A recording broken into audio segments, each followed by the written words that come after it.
الحمد لله سبحان الله وبحمده سبحان الله العظيم الله أكبر كبيرا والحمد لله كثيرا وسبحان الله بكرة وأصيلا سبوح قدوس ربنا ورب الملائكة والروح لا إله إلا الله العظيم الحليم لا إله إلا الله رب العرش العظيم لا إله إلا الله رب السماوات ورب الأرض ورب العرش الكريم إن الحمد لله نحمده ونستعينه ونستغفره ونؤمن به ونتوكل عليه ونعوذ بالله من شرور أنفسنا ومن سيئات أعمالنا من يهده الله فلا مضل له ومن يضلله فلا هادي له وأشهد أن لا إله إلا الله وحده لا شريك له وأشهد أن محمدا عبده ورسوله أما بعد فإن خير الحديث كتاب الله وخير الهدي هدي محمد صلى الله عليه وسلم وشر الأمور محدثاتها وكل محدثة بدعة وكل بدعة ضلالة وكل ضلالة في النار اللهم صل على محمد وعلى آل محمد كما صليت على إبراهيم وعلى آل إبراهيم إنك حميد مجيد اللهم بارك على محمد وعلى آل محمد كما باركت على إبراهيم وعلى آل إبراهيم إنك حميد مجيد أعوذ بالله السميع العليم من الشيطان الرجيم من همزه ونفخه ونفسه الله نزل أحسن الحديث كتابا متشابها مثانيا تقشعر منه جلود الذين يخشون ربهم ثم تلين جلودهم وقلوبهم إلى ذكر الله ذلك هدى الله يهدي به من يشاء ومن يضلل الله فما له من هاد۔ اللہ تبارک و تعالیٰ کا ارشاد عالی شان، اللہ نے کتابی شکل میں بہترین کلام نازل کر دیا ہے جس کی آیتیں ایک دوسرے سے مشابہ ہیں اور جس کے مضامین کو بار بار دہرایا گیا ہے۔ جو لوگ اپنے رب سے ڈرتے ہیں تو وہ ان آیات کو سن کر یا اس کو پڑھ کر ان کے رونگٹے کھڑے ہو جاتے ہیں، پھر ان کی کھالیں اور ان کے دل نرم ہو جاتے ہیں اللہ کے ذکر کے لیے، پھر اللہ کے ذکر کے لیے ان کی کھالیں اور ان کے دل نرم پڑ جاتے ہیں۔ اور یہ اللہ کی ہدایت ہے، اللہ جس کو چاہتا ہے اس کے ذریعے سے ہدایت دیتا ہے، اور جس شخص کو اللہ تعالیٰ گمراہ کر دے تو اس کو ہدایت دینے والا کوئی نہیں ہے۔ سورہ زمر کی آیت جس کی آپ نے تلاوت اور ترجمہ سنا، اللہ تبارک و تعالیٰ کا کلام قرآن مجید فرقان حمید، بہترین کلام، بہترین آیات، اس جیسا کلام کوئی دوسرا ہو ہی نہیں سکتا۔ اللہ تبارک و تعالیٰ کے قرآن کو سن کر، اس کے کلام کو سن کر ہمارے دل، ہماری جلدیں ان کو نرم پڑ جانا چاہیے، ہمارے اندر تبدیلی پیدا ہونا چاہیے۔ آج ہم قرآن کی جو عظمت ہے، جو اس کی ہیبت ہے، حقیقت بات ہے، اس کو کھو بیٹھے۔ قرآن سنتے ہیں، ہمارے دل نہیں بدلتے، قرآن مجید کو ہم سنتے ہیں، ہمارے رونگٹے کھڑے نہیں ہوتے. قرآن ہم سنتے ہیں، ہمیں رونا نہیں آتا، یعنی ہمارے اندر کوئی تبدیلی واقع نہیں ہوتی. یہ چیز بہت ہی نقصان دہ ہے، یہ ایمان والوں کی نشانی نہیں ہے. اللہ تبارک و تعالیٰ تو ایمان والوں کی نشانی کیا بیان کر رہا ہے؟ انما المؤمنون اذا ذکر اللہ وجلت قلوبهم. دراصل مومن تو وہ لوگ ہیں کہ جب ان کے سامنے اللہ تبارک و تعالیٰ کا ذکر کیا جاتا ہے تو ان کے دل دہل جاتے ہیں. وَإِذَا تُلِيَتْ عَلَيْهِمْ آيَاتُهُ زَادَتْهُمْ إِيمَانًا. اور جب ان کے سامنے اللہ تبارک و تعالیٰ کی آیات تلاوت کی جاتی ہیں تو ان کا ایمان بڑھ جاتا ہے. وَعَلَىٰ رَبِّهِمْ يَتَوَكَّلُونَ. اور وہ صرف اپنے رب پر ہی بھروسہ کرتے ہیں. کیا واقعی اللہ کا ذکر سننے کے بعد ہمارا دل دہلتا ہے، ہمارا دل ڈرتا ہے؟ کیا اللہ کا ذکر سن کر ہمارے دلوں میں کوئی تبدیلی پیدا ہوتی ہے؟ کیا اللہ تبارک و تعالیٰ کی آیات کو سن کر ہمارا ایمان بڑھتا ہے؟ اگر ایسی چیز نہیں ہے تو پھر ہمیں اس بات پر غور کرنا چاہیے کہ آخر ایسا کیوں نہیں ہو رہا ہے. اللہ تعالیٰ تو ایمان والوں کی نشانی یہی بتا رہا ہے. اللہ تعالیٰ قرآن مجید میں ایک اور مقام پر فرماتا ہے کہ جب ان الذین هم من خشیۃ ربهم مشفقون والذین هم بربهم لا یشرکون والذین یؤتون ما آتوا وقلوبهم وجلت انہم الی ربهم راجعون. کہ بے شک وہ لوگ اللہ تبارک و تعالیٰ کے خوف سے ان کے دل ڈرتے رہتے ہیں اور یہ لوگ اپنے رب کے ساتھ شرک نہیں کرتے، اور جو کچھ ہم نے ان کو دیا ہے وہ اس میں سے دیتے ہیں، خرچ کرتے ہیں. اور یہ سب خرچ کرنا، دینا، یعنی یہ نیکیاں کرنا ان کو جو ہے اس میں مبتلا نہیں کرتا غرور میں، بلکہ ان کے دل جو ہیں اس کے باوجود ڈرتے رہتے ہیں. یعنی اللہ تبارک و تعالیٰ نے جو ان کو دیا ہے وہ اس میں سے دیتے ہیں، اس کے باوجود ان کے دل جو ہیں وہ دہشت زدہ رہتے ہیں، ان کے دل ڈرتے رہتے ہیں. کیا یہ عاجزی ہمارے دلوں میں ہے؟ ہم لوگ تو تھوڑی بہت نیکی کرتے ہیں اور اپنے آپ کو کیا سمجھتے ہیں کہ پتہ نہیں ہم کیا چیز ہیں. ہمارے اندر وہ عاجزی، وہ انکساری پیدا نہیں ہوتی. اللہ تبارک و تعالیٰ کا کلام سننے کے بعد ہمارے اندر کوئی تبدیلی پیدا نہیں ہوتی اور ہم اپنے دلوں کے اندر وہ خوف، وہ دہشت نہیں پاتے. ہماری جلدیں نرم نہیں پڑتی کہ اللہ کے ذکر سے ہم نصیحت حاصل کر لیں. اللہ تعالیٰ کیا فرما رہے ہیں کہ پھر جب یہ اللہ تبارک و تعالیٰ کی آیات کو سنتے ہیں، اللہ تعالیٰ کی اس قرآن کو سنتے ہیں، تو اس کے بعد کیا ہوتا ہے کہ ان کے رونگٹے کھڑے ہو جاتے ہیں اور ان کی کھالیں اور ان کے دل جو ہیں وہ نرم ہو جاتے ہیں. کس کے لیے؟ الی ذکر اللہ، اللہ کی نصیحت کے لیے.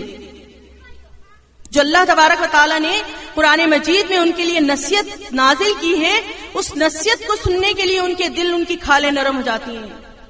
یعنی پھر ان کے اندر اکڑ نہیں ہوتی، عاجز ہو جاتے ہیں.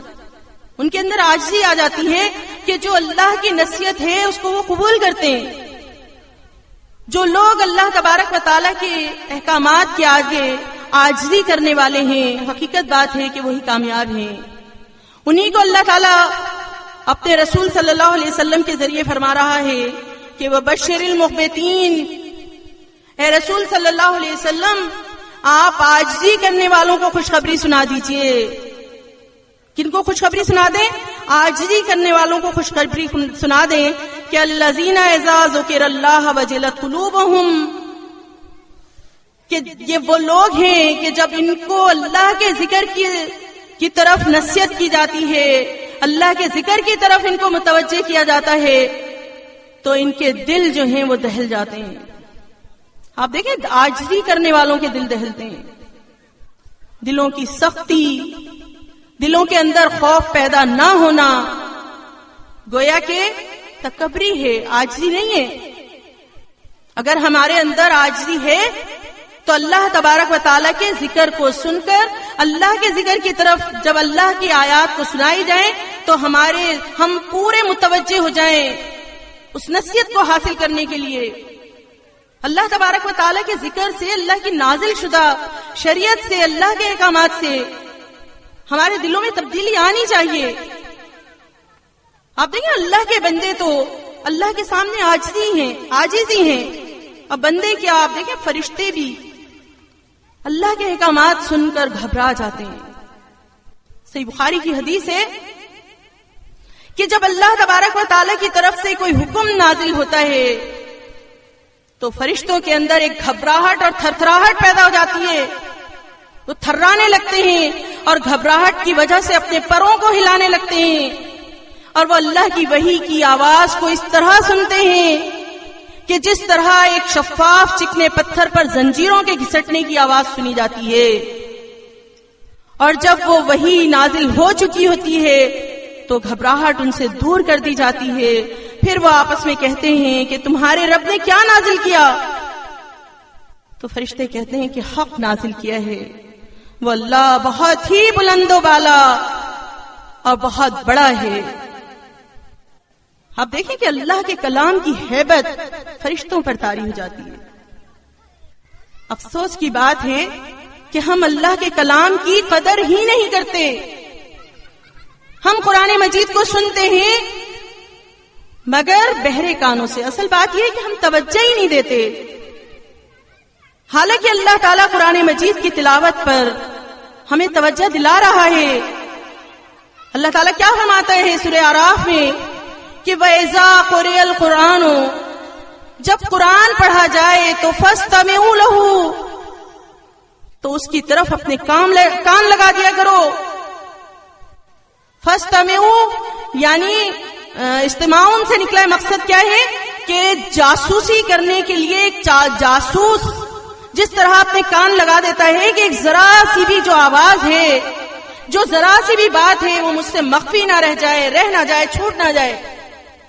جاسوس کتنی ہوشیاری سے اور کتنی سمجھداری سے جاسوسی کرتے ہیں، غفلت کے ساتھ نہیں کرتے۔ تو اللہ تبارک و تعالیٰ نے کیا کہا کہ فَاسْتَمِعُوا لَهُ، اس کی طرف اپنے کان لگا دیا کرو، لَعَلَّكُمْ تُرْحَمُونَ، تاکہ تم پر رحم ہو۔ اللہ تبارک و تعالیٰ کا رحم ہم پر کب ہوگا؟ جب قرآن کو توجہ سے سنیں گے، قرآن مجید کی طرف اپنے کان لگائیں گے۔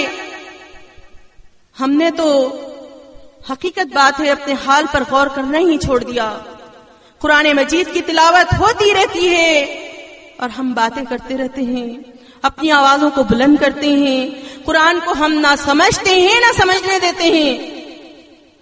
افسوس کی بات ہے کہ اللہ کے کلام کی وہ قدر جو ہمیں کرنی چاہیے تھی ہم نے نہیں کری۔ یہ قرآن معمولی چیز نہیں ہے میری بہنوں، یہ قرآن ایسا نہیں ہے کہ جس سے ہم لا اتنا ہی بھرتے ہیں۔ یہ قرآن بڑے مرتبے والا قرآن ہے، بڑی عزت اور قدر و منزلت والا قرآن ہے۔ اس کے لیے تو ہمارے رب نے قسم کھا کر کہا ہے کہ فلا اقسم بمواقع النجوم، بس میں قسم کھاتا ہوں ستاروں کی منزلوں کی۔ اور اگر تم سمجھو تو یہ بہت بڑی قسم ہے۔ فلا اقسم بمواقع النجوم وانه لقسم لو تعلمون عظیم، اور اگر تم سمجھو تو یہ بہت بڑی قسم ہے کہ قرآن ایک بڑے مرتبے والا قرآن ہے۔ یہ قرآن جو ہے یہ بہت بڑے مرتبے والا قرآن ہے۔ کیوں؟ تنزیل من رب العالمین، یہ اللہ رب العالمین کی طرف سے نازل شدہ ہے۔ اس کو مقام اس لیے ملا ہے کہ اللہ کی طرف سے نازل ہوا ہے۔ اس کی عقیدت، اس کے تقدس، اس کی بڑائی اسی میں ہے کہ لا یمسہ الا المطہرون، اس کو پاکیزہ لوگوں کے علاوہ کوئی چھونے کی بھی ہمت نہ کرے، قرآن مجید کو ہاتھ نہ لگائے مگر پاکیزہ لوگ۔ آج ہم قرآن کی کیا قدر و منزلت کر رہے ہیں؟ اللہ تبارک و تعالیٰ نے جس قرآن کے لیے اتنی بڑی قسم کھائی، ستاروں کی منزل، آپ دیکھیں ستاروں کی کتنی منزلیں ہیں، ستارے کتنے ہیں ہمیں نہیں معلوم، اس کی منزلیں اس سے زیادہ ہیں. اتنی بڑی قسم اللہ تعالیٰ نے کھائی ہے. جبھی تو اللہ تعالیٰ نے کہا کہ لو تعلمون عظیم، اگر تم سمجھو تو یہ بہت بڑی قسم ہے. انہ لقرآن کریم، یہ بڑی عزت والا قرآن ہے، بہت قدر و منزلت والا قرآن ہے. اس قرآن مجید کی ہم قدر نہیں کرتے. یہ قرآن ایک ایسی چیز ہے کہ اللہ تعالیٰ فرماتے ہیں کہ لو انزلنا ھذا القرآن علی جبل رأیتہ خاشعا متصدعا، اگر ہم اس قرآن مجید کو کسی پہاڑ پر نازل کر دیتے تو آپ دیکھتے کہ وہ خوف کی وجہ سے دبا جا رہا ہوتا اور پھٹ جاتا، ٹکڑے ٹکڑے ہو جاتا. آپ دیکھیں قرآن کیا ہے، بہت عظیم قرآن ہے. یہ قرآن اللہ رب العالمین کی طرف سے نازل ہوا ہے، تنزیل من رب العالمین، اللہ رب العالمین کی طرف سے نازل ہوا ہے. یہ قرآن وہ کتاب ہے کہ جس میں کسی قسم کا کوئی شک نہیں ہے. اللہ تعالیٰ خود فرماتا ہے ذالک الکتاب لا ریب فیہ، اس قرآن مجید میں کسی قسم کا کوئی شک نہیں ہے. جب قرآن مجید میں کوئی شک نہیں، اس کی ہر بات سچی، تو اب ہمیں عمل کرنے میں کیا چیز مانے ہے، کیا وجہ ہے کہ قرآن مجید ہمارے سامنے ہو، اس کے احکامات ہمارے سامنے ہوں اور پھر ہم عمل نہ کریں. حقیقت بات ہے کہ قرآن مجید کے اگر احکامات پر ہم عمل نہیں کر رہے تو اس کا مقصد ہے کہ ہم اس کو بلا شک و شبہ اللہ تبارک و تعالیٰ کی نازل کردہ کتاب نہیں سمجھتے. اگر ہم سمجھتے ہوتے تو اس کے کسی احکام پر شک نہ کرتے. آج ہماری بے عملی، اللہ تبارک و تعالیٰ کے دین سے دوری، دنیا کے اندر بدمست ہو کر زندگی گزارنے کا طرز عمل کس بات کی گواہی دیتا ہے؟ سوچنے کی بات ہے، یہ کس بات کی گواہی دیتا ہے؟ یہ تو ہماری ہٹ دھرمی ہے. اور یقین جانے کہ قرآن مجید کے مقابلے میں جو شخص ہٹ دھرمی کرتا ہے، اللہ تعالیٰ کے احکامات کے آگے جو ہٹ دھرمی کرتا ہے، ایسے لوگوں کو اللہ تعالیٰ ہدایت نہیں دیا کرتا. اللہ تعالیٰ ایسے لوگوں کو ہدایت نہیں دیتا. یہ قرآن مجید ہمارے لیے ہدایت ہے، یہ قرآن مجید ہمارے لیے مشعل راہ ہے. اس قرآن مجید پر عمل کر کر ہم دنیا اور آخرت دونوں کی بھلائیاں پا سکتے ہیں. اللہ تبارک و تعالیٰ اس قرآن مجید کے ذریعے بہت سی قوموں کو بلندی پر لے جاتا ہے، اور اسی قرآن مجید کی وجہ سے اللہ تعالیٰ بہت سی قوموں کو پستی میں گرا دیتا ہے. افسوس کی بات ہے کہ آج قرآن مجید کی ہم نہ تو تلاوت کرتے ہیں نہ سمجھنے کی کوشش کرتے ہیں. ہم اس کو نہ تو سمجھنے کی کوشش کرتے ہیں اور نہ اس کی تلاوت کرتے ہیں جس طرح کے اس کو تلاوت کرنا چاہیے، اور نہ اس کی آیات کو سن کر ہمارے دل کے اندر کوئی تبدیلی پیدا ہوتی ہے. اللہ تعالیٰ ایمان والوں کی کیا نشانی بتاتا ہے کہ وَإِذَا سَمِعُوا مَا أُنزِلَ إِلَى الرُّسُولِ تَرَىٰ أَعْيُنَهُمْ تَفِيضُ مِنَ الدَّمِ مِمَّا عَرَفُوا مِنَ الْحَقِّ، کہ جب ان لوگوں نے قرآن مجید کو سنا، اس کلام کو سنا جو رسول کی طرف نازل کیا گیا تھا، یعنی قرآن مجید، تو اس وجہ سے کہ انہوں نے حق کو پہچان لیا تھا تو ان کی آنکھوں سے آنسو جاری ہو گئے. اہل کتاب میں جو لوگ راہ راست پر تھے، جو لوگ اللہ تبارک و تعالیٰ پر صحیح معنوں میں ایمان رکھتے تھے، جب ان لوگوں نے قرآن مجید کی آیات کو سنا تو بے اختیار ان کی آنکھیں بہنا شروع ہو گئیں، ان کی آنکھوں سے آنسو جاری ہو گئے، اور اس وجہ سے ان کے اندر یہ رقت پیدا ہوئی کہ انہوں نے اللہ کے کلام کو پہچان لیا تھا. اور پھر انہوں نے کیا کہا کہ ہمیں کیا عذر مانے ہیں کہ ہم اس پر عمل نہ کریں، اس پر ایمان نہ لائیں. تو لہٰذا اللہ تبارک و تعالیٰ کے کلام کو انہوں نے پہچان کر، آپ دیکھیں کتنی ان کے دل میں رقت طاری ہوئی. اور ہم جو اللہ تبارک و تعالیٰ کے کلام پر ایمان رکھتے ہیں اور اس کو ہم جانتے ہیں کہ اللہ کا کلام ہے، مگر ہمارے دل نہیں تبدیل ہوتے، ہم اس پر عمل نہیں کرتے، ہم تو اس کو ایک ایسی مقدس کتاب جانتے ہیں کہ جو بس صرف وقتی طور پر فائدہ دے دے. کوئی بیمار ہو گیا تو قرآن کے ذریعے جھاڑ پھونک کر لی, مرتے وقت سورہ یاسین سنا دی, کوئی اور اگر مصیبت آ گئی تو ہم نے قرآن مجید پڑھ لیا, ورنہ تو قرآن مجید سے دور. اور جو فرقے والے ہیں ان لوگوں کے حالات دیکھیں آپ, ذرا سی کوئی مشکل آئی تو بھئی سورہ یاسین کا ورد ہو رہا ہے, آیت کریمہ کا ورد ہو رہا ہے, یعنی قرآن مجید کو ہم نے مصیبت ٹالنے کا تو ذریعہ بنانا شروع کر دیا ہے, مگر قرآن مجید کو اس بھاری مصیبت سے بچنے کا ذریعہ نہیں بنایا جو کہ ان قریب ہم پر آنے والی, یعنی قیامت, وہ آخرت جہاں ہماری پوری زندگی بسر ہونے والی ہے. یہ دنیا تو ہماری چند روزہ ہے, اس کے فائدے کے لیے ہم قرآن کی طرف دیکھتے ہیں, اور جو آخرت کی زندگی ہے, جو ہمیشگی کی زندگی ہے, اس کے لیے قرآن مجید کو مشعل راہ نہیں بناتے, اس پر عمل نہیں کرتے. ہمارا کیا حال ہے کہ ہم قرآن مجید کو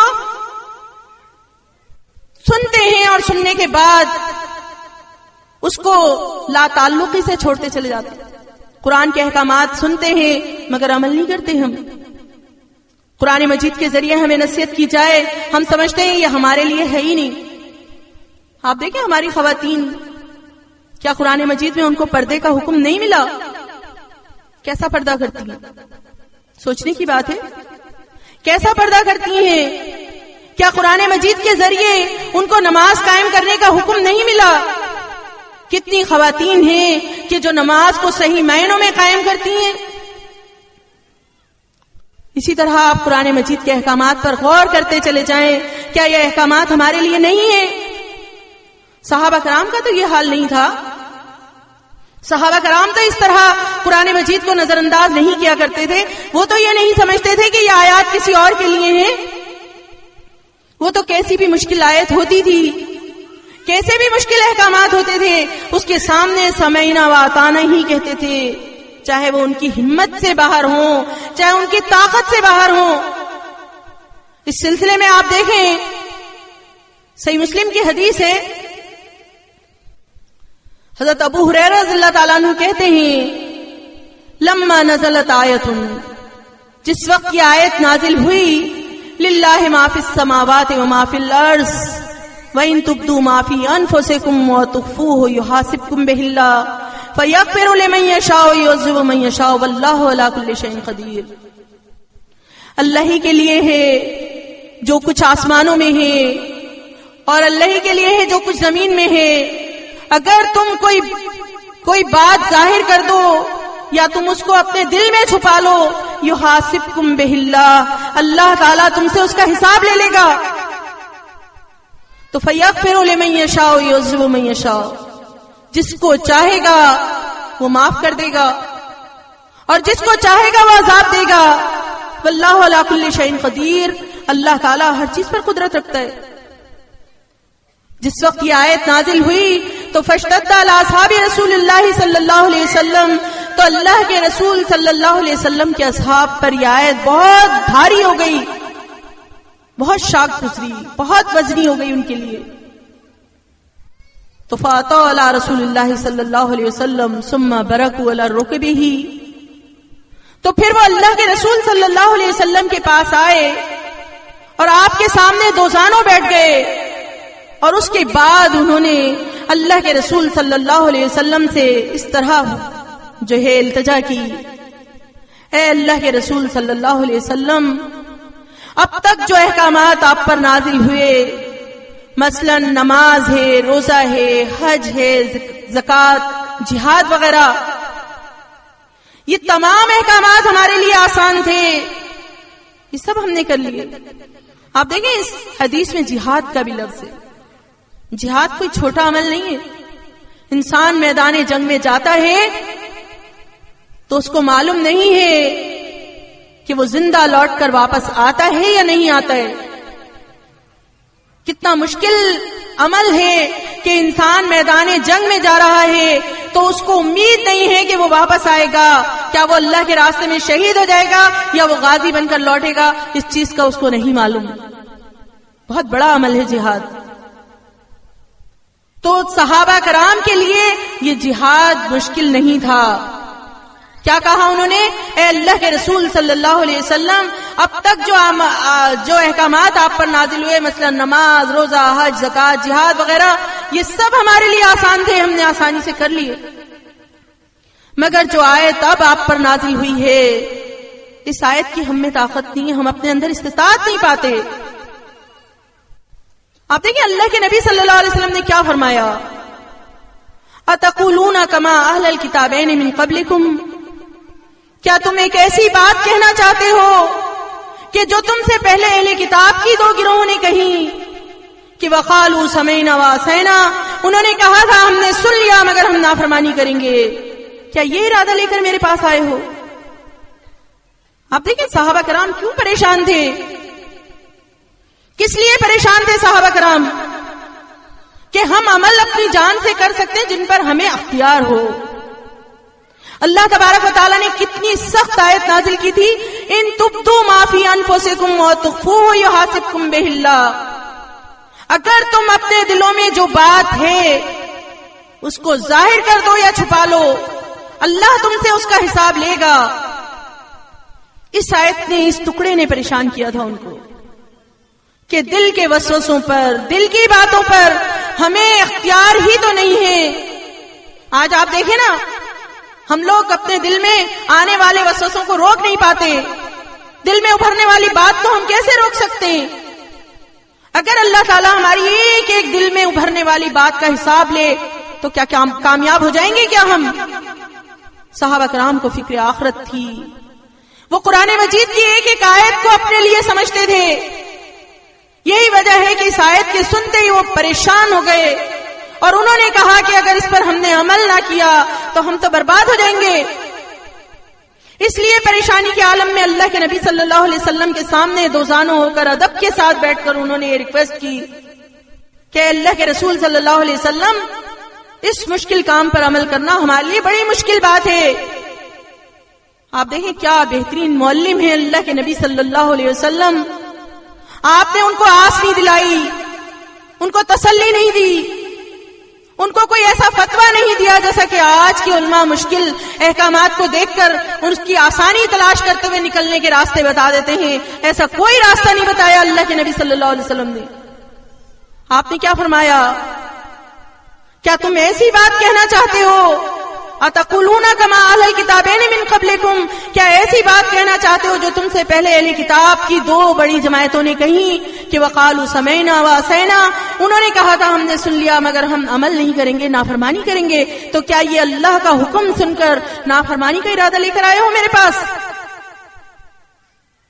تمہیں ایسا نہیں کرنا چاہیے، بلکہ تمہیں کہنا چاہیے بل قولوا سمعنا واطعنا غفرانک ربنا والیک المصیر، بلکہ تمہیں تو کہنا چاہیے ہم نے سن لیا، ہم اطاعت کریں گے.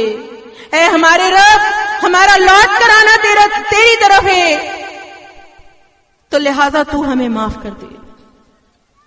ہمارا لوٹ کر آنا تیری طرف ہے تو غفرانہ کا تو ہمیں بخش دے. تیرا یہی حکم ہے کہ ہم دل کے وسوسوں کا بھی حساب دیں، ان کو بھی اپنے اختیار میں کریں، ان پر بھی پہرے لگائیں. تو صحابہ کرام تیار ہو گئے اس بات کے لیے. انہوں نے کہا ہم کریں گے، مگر جو ہم سے کوتاہی ہو جائے تو غفرانہ کا ہے میرے رب تو بخش دینا، کیونکہ ہمارا لوٹ کر آنا تیری طرف ہے، واسطہ تجھ سے پڑے گا، حساب تو لے گا ہم سے. تو اے میرے مالک اس وقت تو اس کو بخش دینا. جیسے ہی یہ تعلیم اللہ کے نبی صلی اللہ علیہ وسلم نے دی تو صحابہ کرام لوٹ گئے. ایک کوئی بات ایسی نہیں ملتی حدیث میں کہ انہوں نے کہا ہو اے اللہ کے رسول صلی اللہ علیہ وسلم اتنی مشکل کام کی آپ تعلیم دے رہے ہیں، کیسے کریں گے ہم، کیسے روکیں گے وسوسوں کو، کس طرح ہم عمل کریں گے اس آیت پر؟ کچھ نہیں ملتا. یہ ہیں وہ بہترین لوگ جو اللہ کے کلام کے آگے جھک جانے والے، اللہ کے کلام کو اپنے دل میں بٹھا دینے والے، جو ایک ایک رواں ان کا عمل کے لیے تیار ہوتا ہے. وہ لوٹ گئے اور وہ کہتے جا رہے تھے وقالوا سمعنا واطعنا غفرانک ربنا والیک المصیر. وہی کہتے جا رہے تھے کہ ہم نے سن لیا، ہم اطاعت کریں گے، اے ہمارے رب ہمارا لوٹ کر آنا تیری طرف ہے، بس تو ہمیں بخش دے، جو کوتاہی ہو جائے اس کو تو معاف کر دینا۔ آپ دیکھیں جب ہم اطاعت کا جذبہ لے کر اپنے رب کے سامنے آتے ہیں نا تو رب کی رحمت تب جوش میں آتی ہے، تب ہمیں ملتی ہیں آسانیاں۔ اکڑنے والوں کو آسانی نہیں ملتی، تکبر کرنے والوں کو آسانی نہیں ملتی، اللہ کے کلام کے آگے جھگڑا کرنے والوں کو آسانی نہیں ملتی۔ صحابہ کرام نے اطاعت کی، اللہ نے آسانی دی، اور اہل کتاب نے قیل و قال کیا، سختیاں ہوتی چلی گئی، نتیجہ یہ ہوا کہ اسلام چھوڑ کر بیٹھ گئے اور اللہ نے اس نعمت سے ان کو محروم کر دیا۔ آپ دیکھیں انہوں نے ہر بات میں انہوں نے اپنے نبی سے بحث و مباحثہ کیا۔ گائے کا قصہ آپ نے سنا ہوگا، اتنا لمبا ٹائم نہیں ہے کہ میں ہر معاملے میں آپ کو وہ کروں۔ بہرحال موسیٰ علیہ السلام کو کس طرح انہوں نے پریشان کیا کہ جب موسیٰ علیہ السلام نے کہا کہ اللہ تعالیٰ تمہیں حکم دے رہا ہے ان اللہ یامرکم ان تذبحوا بقرہ، کہ تم ایک گائے ذبح کر دو، تو انہوں نے کہا وہ گائے کیسی ہو، کس طرح کی ہو، کیسا رنگ ہو، کیسی عمر کی ہو، کیا کرتی ہو۔ ہر بار انہوں نے سوال کیا، ہر بار ان کے لیے سختی ہوتی چلی گئی۔ سختی ہونے کی وجہ سے وہ گائے اگر پہلے ہی حکم پر کوئی بھی گائے ذبح کر دیتے ان کا مسئلہ حل ہو جاتا، مگر جب انہوں نے قیل و قال سوال کیے اللہ تنگی کرتا چلا گیا، سختی کرتا چلا گیا، اللہ بڑھاتا گیا احکامات کو، یہاں تک کہ جب انہوں نے انشاءاللہ کہا تو اللہ نے تخفیف کر دی۔ اگر وہ انشاءاللہ نہ کہتے، اللہ کے رسول صلی اللہ علیہ وسلم فرماتے ہیں صحیح بخاری کی حدیث، اگر وہ انشاءاللہ نہ کہتے تو ان پر سختی ہوتی چلی جاتی اور وہ اس عمل کو کر نہیں سکتے تھے۔ پھر تو آپ یہ دیکھیں کہ عاجزی کرنے والوں کو آسانیاں ملتی ہیں۔ صحابہ کرام اتنے مشکل عمل کے لیے اپنے آپ کو اللہ کے آگے جھکا رہے ہیں، اور انہوں نے اپنی گردن جھکاتے ہوئے الفاظ کہہ دیے کہ ہم نے سن لیا، ابھی ہم اطاعت کریں گے، اپنے دل کے ارادوں پر وسوسوں پر ہم پہرے ڈال دیں گے۔ تو اللہ کو پیار آ گیا، اللہ نے رحمت کر دی، تخفیف کر دی اللہ تعالیٰ نے۔ اللہ تعالیٰ نے کیا فرمایا، لا یکلف اللہ نفسا الا وسعها، اللہ کسی نفس پر اس کی طاقت سے زیادہ بوجھ نہیں ڈالتا۔ انسان کے اندر جس بات کی طاقت نہ ہو اللہ وہ بوجھ نہیں ڈالتا، اور طاقت کا ہم اللہ کو اطلاع دینے والے کوئی نہیں ہوتے۔ اللہ خود جانتا ہے ہم میں کتنی طاقت ہے، خود اللہ تعالیٰ کو پتا ہے کہ ہمارے اندر کتنی طاقت ہے۔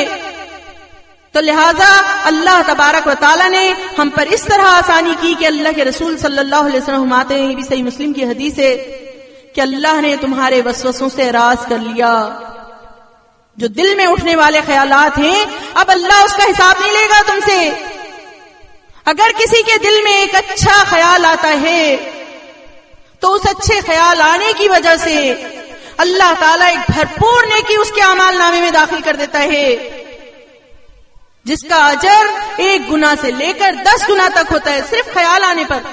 اچھی بات سوچی، اس لیے یہ انعام دیا اللہ تعالیٰ نے۔ پھر اگر وہ اس اچھی بات پر، اچھے خیال پر عمل کر لیتا ہے تو اس کا 10 گنا سے لے کر 700 گنا تک اس کا اجر بڑھایا جاتا ہے، 10 سے لے کر 700 گنا تک۔ اور اگر وہ کسی بری بات کا خیال اس کے دل کے اندر آتا ہے تو اس برے خیال کی وجہ سے اس کے اعمال نامے میں کچھ نہیں لکھا جاتا، برے خیال کی وجہ سے اس کے اعمال میں کچھ نہیں لکھا جاتا۔ اور اگر وہ اس برے خیال کو کر لیتا ہے، جو بری بات اس کے دل نے سوچی وہ اس پر عمل کر لیتا ہے، تو ایک ہی برائی لکھی جاتی ہے، ماں 10 برائیاں نہیں لکھی جاتی، ماں 10 سے لے کر 700 تک نہیں لکھی جاتی، ایک کے بدلے میں ایک برائی لکھی جاتی ہے۔ اور وہ بھی اگر اللہ چاہتا ہے تو مٹا دیتا ہے، اور چاہتا ہے تو قائم رکھتا ہے۔ اور اگر وہ شخص اس برے خیال کو اللہ کے خوف کی وجہ سے ترک کر دیتا ہے کہ نہیں بری بات ہے، اس کو نہیں سوچنا چاہیے، ایسا نہیں کرنا چاہیے، تو اس برے خیال کو چھوڑنے کی وجہ سے اس کے اعمال میں ایک کامل نیکی لکھ دی جاتی ہے، جس کا اجر 1 گنا سے لے کر 10 گنا تک ہوتا ہے۔ آپ بتائیے اتنی بڑی رحمت، اتنا بڑا فائدہ جو آج ہمیں مل رہا ہے، یہ کس کی وجہ سے ملا؟ صحابہ کرام کی عاجزی کی وجہ سے. صحابہ کرام نے سر جھکایا، اللہ کے احکامات کے آگے سر جھکایا جو ان کی طاقت سے بڑھ کر تھا. تو اس کے باوجود انہوں نے اپنے آپ کو اللہ کے سپرد کر دیا، تو اللہ تبارک و تعالیٰ نے ان پر رحمت کی نا، اور اس نے رحمت کا آج ہمیں بھی فائدہ ہو رہا ہے. تو لہٰذا اللہ تعالیٰ کے احکامات کے آگے اپنے آپ کو جھکا دینا چاہیے. اللہ تبارک و تعالیٰ کی آیات سن کر عمل کے لیے اپنے آپ کو جو ہے تیار کر لینا چاہیے. مگر افسوس کی بات ہے کہ ہم لوگ اللہ کے احکامات کی اس طرح قدر نہیں کرتے جیسا کہ قدر کرنے کا حق ہے. عاجزی اللہ تعالیٰ کو بہت زیادہ پسند ہے. اللہ تبارک و تعالیٰ عاجزی کرنے والوں کو پسند کرتا ہے. اور لہذا عاجزی کیا ہے؟ آپ دیکھیں عاجزی کیا ہے. اللہ تبارک و تعالیٰ کے احکامات کے آگے اپنے کو جھکا دینا، یہ عاجزی ہے نا. ابھی آپ نے ایک حدیث سنی تھی کہ تکبر کیا ہے. تکبر کے سلسلے میں کہ اللہ کے رسول صلی اللہ علیہ وسلم سے اس شخص نے کیا سوال کیا تھا کہ اللہ کے رسول صلی اللہ علیہ وسلم، ہم میں سے ہر شخص چاہتا ہے کہ اس کا کپڑا اچھا ہو، اس کی جوتی اچھی ہو، تو کیا یہ تکبر ہے؟ آپ نے فرمایا نہیں، اللہ خوبصورت ہے، خوبصورتی کو پسند کرتا ہے. تکبری تو یہ ہے کہ تمہارے سامنے اللہ کے احکامات پیش کیے جائیں، اللہ کے حکم تمہارے سامنے آ جائیں اور تم ان پر عمل نہ کرو. تکبری یہ ہے نا. یا پھر لوگوں کو حقیر جانا، یہ ہے تکبری. اقول قولی ھذا لی ولکم استغفر اللہ استغفر اللہ استغفر اللہ.